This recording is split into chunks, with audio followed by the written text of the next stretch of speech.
Hi, and welcome to the next episode of Electric Transport, debunking some common myths about electric cars. There's an incredible amount of false information floating around about electric cars. Where does this information come from? It's interesting that many of these myths are actually not in public by accident, but more about that later. This episode, I'm going to look at a few of the common myths that I've encountered personally.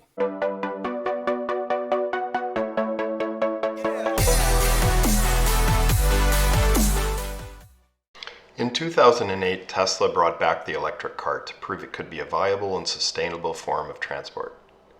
Yes, that's right, brought back, since the electric car isn't a new concept. It's how cars first started. In the mid-1800s to the turn of the 20th century, 1/3 of all cars on US roads were electric. The idea of using an electric car was abandoned with the arrival of the Ford Model T in the early 1900s. And then cheap oil distribution with the arrival of filling stations across the United States. So it was considered pretty outrageous when Tesla in 2008 decided to bring back the electric car. They were mocked and criticized as pursuing a ridiculous and impractical form of transport. It was generally agreed that electric cars were just a quirky collector item for the wealthy to show off in their garages, and they would never become a mainstream form of transport. However, Elon Musk of Tesla had a vision to transition the world to sustainable fuel for transportation. Fast forward only 10 years to 2020, and Tesla is now the second most profitable auto manufacturer in the market, second only to Toyota. The market has gotten to a critical mass and gained enough momentum now that most auto manufacturers recognize electrification is the future, and they had better get involved or be left out of an enormous potential market. VW, GM, Ford, Volvo, Peugeot, Citroën, even to a lesser extent BMW and Mercedes, just to mention a few, are all investing billions. Yes, that's billions with a B. This includes vertical integration with producing their own batteries. Tesla did this with the Gigafactory, and VW is now creating their own Gigafactory in partnership with Northvolt, very similar to the Tesla model, where they would produce their own batteries for their upcoming line of electric vehicles. Even commercial transport is evolving. Amazon just invested heavily in electric transport by sinking $500 million into the company Rivian and commissioning them to manufacture 100,000 transport trucks, which will be 100% electric. China and Europe, and to a lesser extent the United States, are investing billions in an electric fleet of city buses and school buses. There are now almost 500,000 electric city buses globally. Almost all of them are in China, and about 50,000 or so in Europe, and a few thousand in the United States. Tesla is getting close to releasing an electric semi-transport truck, which will revolutionize commercial transport. So there's no question change is happening, and it's happening fast. Whenever change happens, especially rapid change, it's just human nature to resist it. So it's no surprise that there are myths floating around. I would say the most common myth is electric cars pollute more than gas cars, or just as much as gas cars. This is the myth that I encounter the most often, and it's been debunked many times, but here are the facts. So to account for the total carbon emissions of a car, we need to include the production of this car, and we need to include the whole process from cradle to grave. So it would be production and driving the car for its lifetime and then its disposal. The raw materials for producing an electric car and gas are identical. So the only difference is the battery.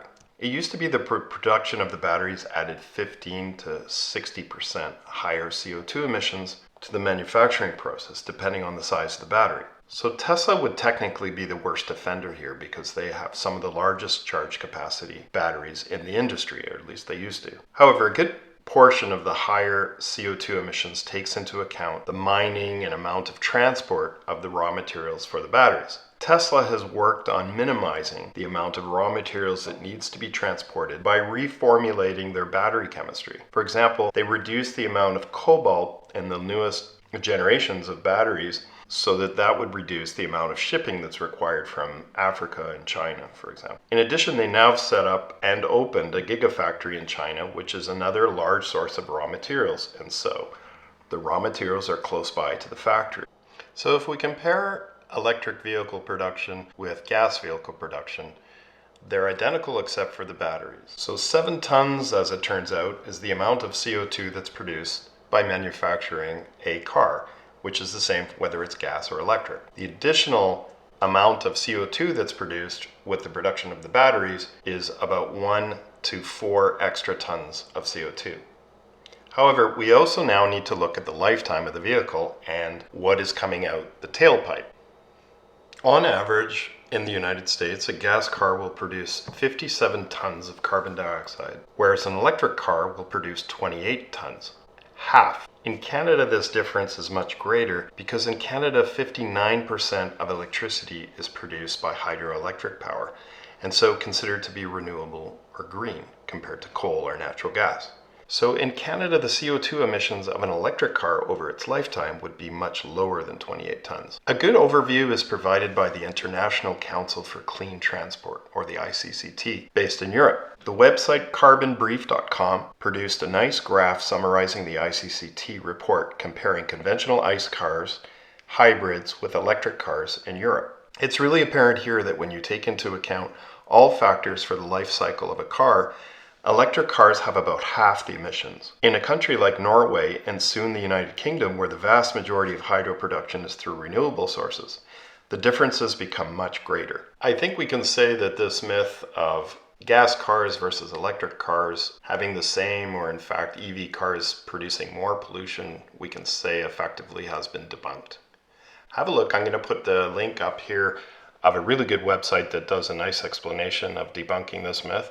And in addition, I'll provide a link that gives you more information about the graphs that I presented here. So where do these myths come from? There's evidence to suggest that they're purposely started by groups with an agenda to see people steer clear of sustainable energy and transport. They have a business interest to maintain the status quo. Imagine you're an automaker that missed out on the EV game. You haven't invested in any infrastructure, you haven't done any R&D. Of course you're going to be participating in a campaign to slow the adoption and discredit electric vehicles.